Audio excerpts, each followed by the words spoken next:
ये विभूति, उसके अनुभव का आनंद है। वो आनंद संसार के काम करते हुए भी मन को याद रहता है, और तब मन उसी को याद करता है। काम करता वो भी उसी को याद करता है। जैसे अभी विषय को याद करता है, अब उसको याद करता है, तब कहना नहीं पड़ता, तन काम में और मन राम में अपने आप हो जाता है। ये स्थिति आ जाती है तो, और तब साधना में शीघ्र प्रगति हो जाती है, क्योंकि संसार का चिंतन अब आपका मन बहुत कम कर चुका होता है। अंदर का चिंतन ज्यादा होने लगता है, मन को बार बार अंदर की ओर ले जाने लगते हैं, तो उस ओर मन हो जाता है। अब बैठते हैं साधना में, हम जैसे जैसे अंदर जाते हैं तो भजन में होत आनंद आनंद, बरसत विशद अमी के बादल भीजे थे कोई शब्द। अंदर की ओर जैसे जैसे जाते हैं आनंद बढ़ते जाता है। बचपन से जवानी बढ़ती गई, आनंद खोता चला गया, धन संपत्ति बुद्धि सब कुछ बढ़ गया, भौतिक ज्ञान बढ़ गया, लेकिन जीवन का आनंद शांति सुख चैन सब आपके जीवन से जाता रहा। बचपन की वो मस्ती आपने कभी अनुभव नहीं की, लेकिन जैसे ही आप इसको पा लेंगे, बहिर्मुख से अंतर्मुख हो जाएंगे, एक तत्व के दृढ़ अभ्यास एक बिंदुता की प्राप्ति के साथ आपके जीवन में आनंद बढ़ने लग जाएगा। Unless you born again, Isa Masih कहते हैं कि अगर तुम वास्तव में फिर से आनंद पाना, जीवन के सच्चे आनंद को पाना चाहते हो, तो तुमको एक बार फिर से जन्म लेना पड़ेगा। फिर से जन्म लेना पड़ेगा। अब फिर से जन्म मतलब क्या है? स्थूल शरीर से ऊपर उठ के सूक्ष्म शरीर में चला जाना, सूक्ष्म शरीर प्राप्त कर लेना, एक नया शरीर का अनुभव हो जाएगा, तो आप आनंद से भर जाएंगे, तब जीवन आनंदमय होगा। अब साधन अंदर की ओर साधना बढ़ेगी, आनंद बढ़ेगा, उम्र बढ़ते जाए साधना बढ़ती जाए, आनंद बढ़ता जाएगा। वरना बाहर की भौतिक व्यवस्थाएं बढ़ती जाएगी, उम्र बढ़ता जाएगा, अब बचपन का आनंद जवानी में चिंता फिक्र में नमक हल्दी में गुजर जाएगा।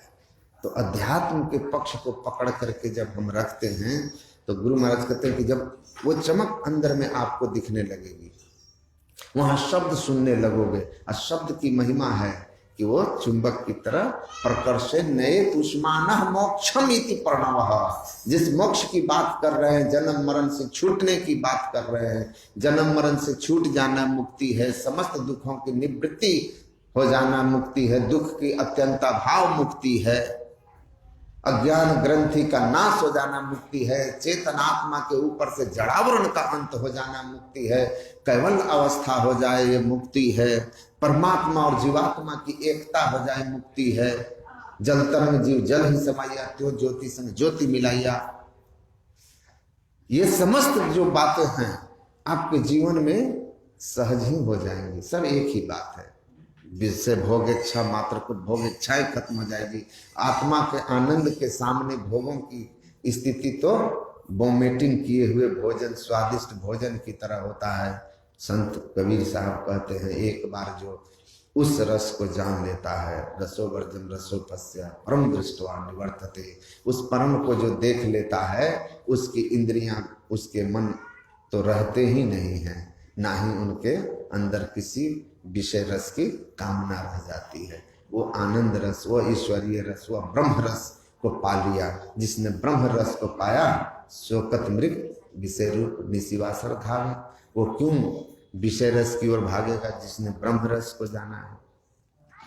तो मोक्ष की अवस्था शरीर इंद्रियों से छूटकर अपने आप को उस अवस्था में ले जाना है जहां हम ब्रह्मास्मि का बोध हो जाता है।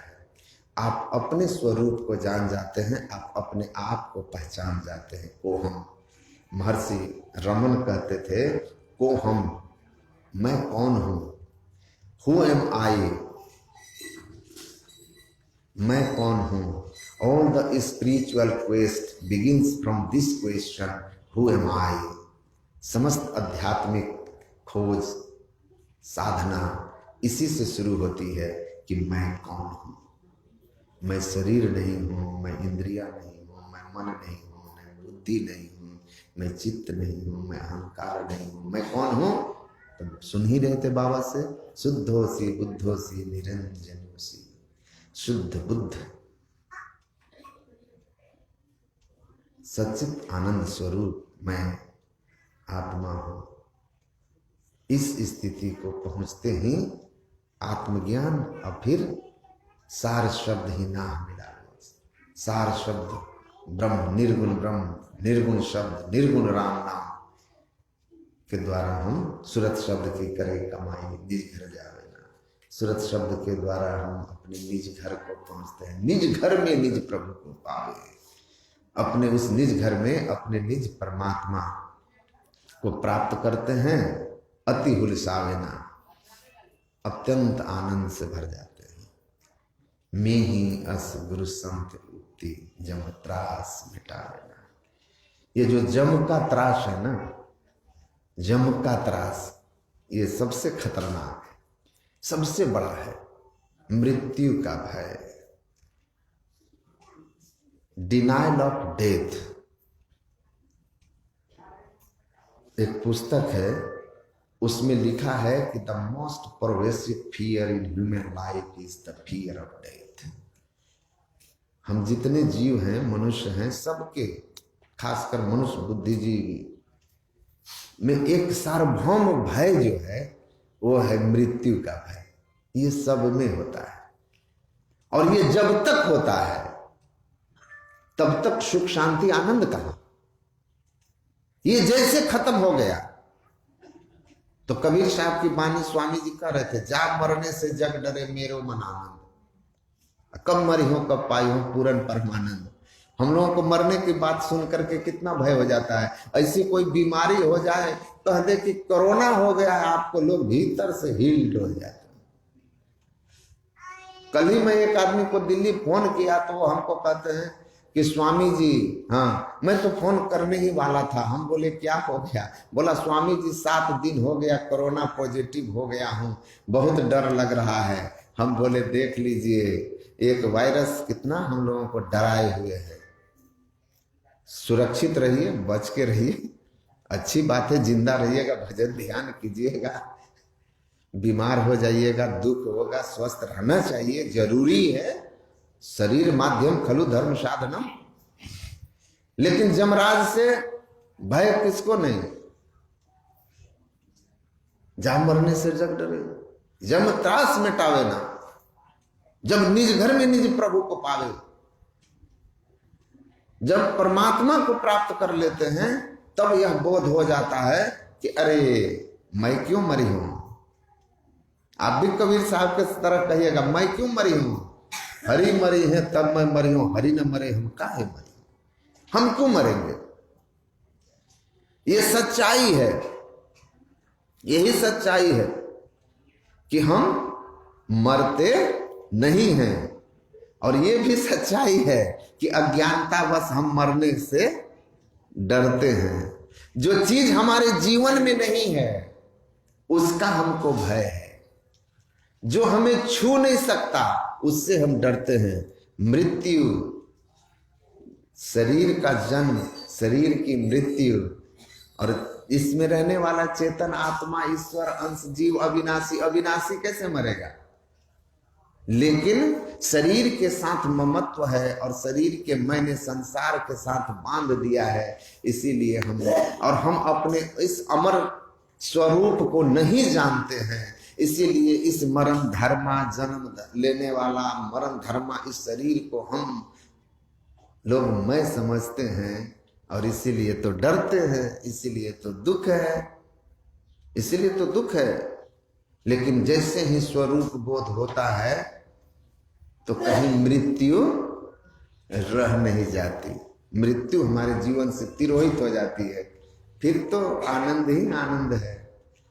तो उस सच से हम रूबरू हो जाते हैं जब हम अपने आप को कैवल्य अवस्था में ले जाते हैं, जड़ चेतन की ग्रंथि को खोलते हैं, अपनी पहचान कर लेते हैं, सारा जड़ावरण से मुक्त हो जाते हैं, सत्य शब्द धर कर चल मिलन, उस सत्य शब्द को अपने अंदर में प्राप्त कर लेते हैं। हमें कहा गया है कि जब तक हम कहें नहीं तब तक आप जारी रहेंगे। तो मुझे लगता है कि आप लोगों को और अधिक देर तक सुनना है, शांति से आनंद से सुनिए। वैसे एक स्कूल में टीचर, एक स्कूल इंस्पेक्टर है और सारे लोग बच्चे बैठे हुए थे, तो बच्चों से पूछा कि आप लोगों को आपके स्कूल में कौन स्टाफ जो है, स्कूल के जो स्टाफ हैं सारे, हेडमास्टर साहब हैं, मास्टर साहब हैं, प्यून है, इनमें सब में आपको सबसे अच्छे कौन लगते हैं, कौन सर लगते हैं? तो सब सर लोग सोच रहे हैं, कोई सोच रहा है कि कोई हमको कहेगा, कोई हमको कहेगा। एक स्वर से सब लड़कों ने कहा कि हमको सबसे अच्छा मोहन चपरासी लगता है। तो पदाधिकारी ने पूछा कि भाई हेडमास्टर साहब नहीं तो कोई टीचर लगना चाहिए, आप लोगों को मोहन चपरासी क्यों अच्छा लगता है? तो कहा, सबने कहा कि सर छुट्टी की घंटी तो वही ना मारता है, तो जो छुट्टी की घंटी मारता है वही हम लोगों को सबसे अच्छा लगता है। तो छुट्टी की घंटी जो है हम अभी नहीं मार रहे हैं, क्योंकि हमको ऊपर से घंटी बजाने के लिए हेडमास्टर साहब ने कहा ही नहीं है, कहा ही नहीं है। तो थोड़ा देर क्लास एक्सटेंड हो जाएगा तो कोई बात नहीं है। ज्ञान की बात है, ध्यान से सुनने की बात है, समझने की बात है। अध्यात्म ज्ञान है, कल्याण का ज्ञान है। इसी विद्या से कल्याण होगा। श्रेय और प्रेय दो ज्ञान है। प्रेय होता है संसार की विद्या, संसार का ज्ञान, इसको अविद्या भी कहते हैं। और ये कैसा है? ये जो प्रेय है जिसमें संसार का ज्ञान है, सांसारिक उपलब्धि कैसे होगी इसका ज्ञान है, संसार के भोगों की प्राप्ति है, कैसे हम प्राप्त करें, स्वर्ग आदि लोक तक की प्राप्ति को प्रेय कहा जाता है, क्योंकि अंत में वो भी स्वर्ग स्वल्प अंत दुखदायी, जिसके अंत में दुख आ जाए वो प्रेय है, प्रेय है। अब बड़ा सुंदर उदाहरण देख करके इसको समझाए हैं कि मछली, बंसी देखा आप लोगों ने, जो मछली फंसाते हैं कांटा डाल के, तो मछली के बंसी में आटा या कोई चारा डाल देते हैं, थोड़ा उसको बाहर की तरफ लटका देते हैं कांटा से, तो मछली आती है पहले डरी डरी और उसमें अपना मुंह लगाती है, तो थोड़ा आटा गया मुंह में या कोई और चारा है तो गया, वो चाली भी लगा देते हैं, वो गया अंदर, तो जिह्वा का स्वाद मिला मछली को। तो मछली क्या करती है कि धीरे धीरे स्वाद मिलता है, थोड़ा और खींचा, थोड़ा और खींचा, थोड़ा साहस बढ़ा, स्वाद मिला, तो जिह्वा का स्वाद उसको बहुत पसंद है, ये स्वाद मछली को खींचता है। तो मछली क्या करती है कि थोड़ा थोड़ा पहले चखी, उसके बाद एकदम से पूरे में मुंह मारती है कि बहुत स्वादिष्ट है, पूरा खिले। और जैसे पूरे में मुंह मारती है तो उसको क्या मिलता है? गलफर में बंसी, कांटा फंस जाता है, और फिर कांटे को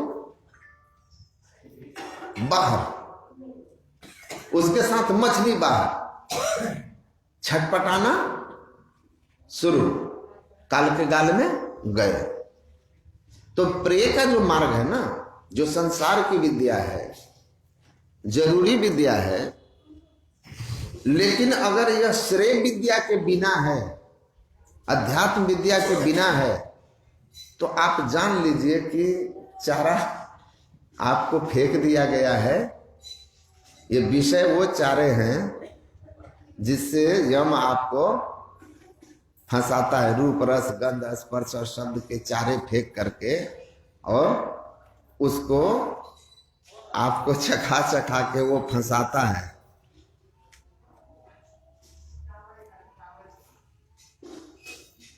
फंस जाते हैं, लेकिन इसका शुरू में स्वाद अच्छा होता है, स्वाद जो है शुरू में सुखकर होता है, लेकिन अंततः परिणाम क्या होता है? दुखकर होता है। मैं प्रारंभ में ही कहा, भगवान कृष्ण कहते हैं कि इंद्रियों और विषयों के संबंध से जो सुख होता है वह क्षणिक और अंततः परिणाम में दुखदायी होता है। तो क्या कहते हैं? न तेषु रमते बुधा, ज्ञानी उसमें नहीं फंसते, नहीं रमते। तो प्रारंभ में प्रेय का मार्ग सुखकर मार्ग होता है, अंत में दुखदायी हो जाता है।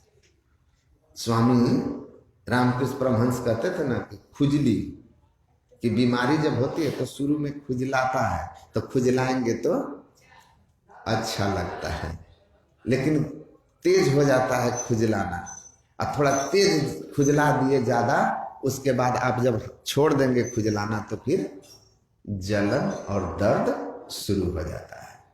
तो ये जो प्रेय का मार्ग है, संसार का मार्ग है, स्वर्ग का मार्ग है, इंद्रिय सुख का मार्ग है, ये प्रारंभ में तो सुहाता है, लेकिन अंत में दुख ही मिलता है। लेकिन जो श्रेय मार्ग है, श्रेय का मार्ग, कल्याण का मार्ग है, मोक्ष का मार्ग है, ईश्वर भक्ति का मार्ग है, आवागमन से छूटने का मार्ग है, यह प्रारंभ में कष्टकारक है, कष्टकारक है सबको। आंख बंद करके बैठ करके मन के साथ लड़ने में कितना तकलीफ होता है ना? बहुत तकलीफ है।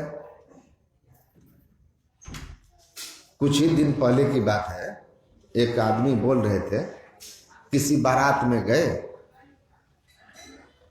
किसी बारात में गए थे, तो वहां अधिकांश लोग अभक्ष और शराब दूसरे स्टेट में था, ग्रहण कर रहे थे। तो जो कुछ दिन पहले जो छोड़ दिया था, वचनबद्ध हो गया था कि अब हम नहीं खाएंगे, 6-7 महीने से छोड़े हुए था, तो वो कह रहा था, ओह बेकारे हो गया, बेकार हम बोल दिए कि नहीं खाएंगे।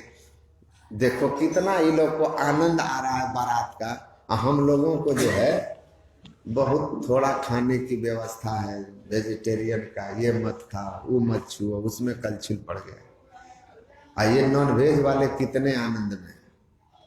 तो वो जो नॉन वेज और शराब, जो आप, वो शराब तो पीता नहीं था लेकिन नॉन वेजिटेरियन था, तो उसको छूटा, दूसरे को खाता देख के दुख हो रहा है इसको। जो खा रहे हैं क्योंकि उसको स्वाद पता है ना, तो वो स्वाद खींच रहा है अपनी ओर कि भाई खाओ, इसमें बहुत स्वाद है। तो कष्ट साध्य है, मन को रोकना पड़ रहा है, तो इसमें तो कष्ट है। लेकिन जो खा रहे हैं उनका क्या परिणाम होने वाला है? भविष्य कहां हो जाएंगे वो? जीव मार के उधर भरत है, तिनको लेखो ऐसो, और सूरदास भगवंत भजन बिन मानो उठ कर भैंसो। तो जीवों को मार करके आप खा रहे हैं, तो अष्टघातका में तो आप हैं ही ना, तो उसका पाप तो आपको लगेगा। तो वो स्वाद अभी ले रहे हैं, लेकिन आगे उनके दुख आने वाला है। ये अभी उस स्वाद से अपने को अलग कर रहा है, उसके चलते इसका मन इसके साथ संघर्ष, मन के साथ इसको अपने संघर्ष करना पड़ रहा है, लेकिन भविष्य में इसको इसका महासुख मिलने वाला है, महासुख। तो श्रेय का मार्ग प्रारंभ में जरूर कठिन है, लेकिन जो घबराता नहीं है, डरता नहीं है, संघर्ष पथ पर बढ़ता है, शुरू में संघर्ष करता है, तो गुरु महाराज कहते हैं कि अरे रस्सी पत्थर पर आते जाते निशान डाल देता है, और तुम बैठ करके बार बार अभ्यास करोगे, संयम में अपने को रखोगे, थोड़ा प्रारंभ में कष्ट होगा, लेकिन यह अभ्यास आप कुछ दिन अगर लगन से कर लेते हैं, तो चित्तवृत्ति के अल्प सिमटाव होने के साथ ही जो आप प्रत्याहार करते हैं, इसमें अवश्य ही लड़ना पड़ता है, कष्ट होता है, मन बार बार भागता है। लेकिन जो इससे डर प्रतिहार से नहीं हारता है, जह जह मन भग जाता ही तह तह से तत्क्षण फेरी फेरी ले आइए, लगाइए ध्येय में आपन। ये इस तरह से जो बार बार मन से संघर्ष करता है, बार बार मन को मंत्र में लगाता है, बार बार इष्ट रूप के ध्यान में लगाता है, ऐसा करते करते कुछ दिनों में जब उसको थोड़ा टिकाव होने लगता है, प्रतिहार के बाद धारणा मतलब अल्प टिकाव होने लगती है। गुरु महाराज कहते हैं जिस दिन तुमको अल्प टिकाव धारणा बनने लगेगी, उस दिन से आपको भजन का आनंद मिलने लग जाएगा, और तब आपके लिए ये ध्यान भजन करना आसान हो जाएगा। जे जे कला कुशलता को सदा सुलभ सुखकारी, आपके लिए ये सुलभ सुखद और सुखकारी हो जाएगा। और जीवन का असली आनंद, मानव जीवन का असली आनंद आप तभी अनुभव करना शुरू कर देंगे कि वाह बड़े भाग मानुष तन पावा, सुर दुर्लभ सब ग्रंथ गावा। तो ये दुर्लभ मनुष्य शरीर को आप तब देव दुर्लभ अनुभव करने लगेंगे जब आप इस प्रतिहार से नहीं डर कर, डट कर संयम में रह करके और प्रतिहार करेंगे, धारणा होने लगेगी, तो कुछ समय के बाद ध्यान भी बन जाएगा। लेकिन धारणा से ही यह साधन सुखद होने लगता है। तो श्रेय का मार्ग अवश्य ही प्रारंभ में कठिन, लेकिन बाद में महासुखकारी होता है। इसीलिए गुरु महाराज कहते हैं, संत कहते हैं कि आगे मिलने वाले महासुख के लिए अगर यहाँ का नाशवान तुच्छ सुख छोड़ना पड़े तो यह सौदा बहुत ही लाभकारी है। लेकिन अल्प सुख के लिए महासुख छोड़ना पड़े तो ये बहुत ही घाटे का और दुखदायी है, मूर्खतापूर्ण है। इसलिए अपने मन से लड़ना है और अज्ञान ग्रंथि को नाश करना है, अपनी आप की पहचान करना है, ईश्वर से एकता ग्रहण करनी है, एकता प्राप्त करनी है, फिर द्वैतता कुछ नहीं रहेगी। असमन दृढ़ चाहिए, ऐसा दृढ़ विचार अपने में स्थिर करके साधन करिए। एक दिन भोगेच्छा छूटेगी, जड़ावरण हटेगा, ईश्वर दर्शन होगा, आवागमन का अंत होगा और हम मोक्ष धाम में चले जाएंगे। बोलिए श्री सद्गुरु महाराज। सिग्नल मिल गया था कि हो गया। श्रद्धांजलि बाद में की आरती बंद, पहले आरती के पहले श्रद्धांजलि हो जाती है ना।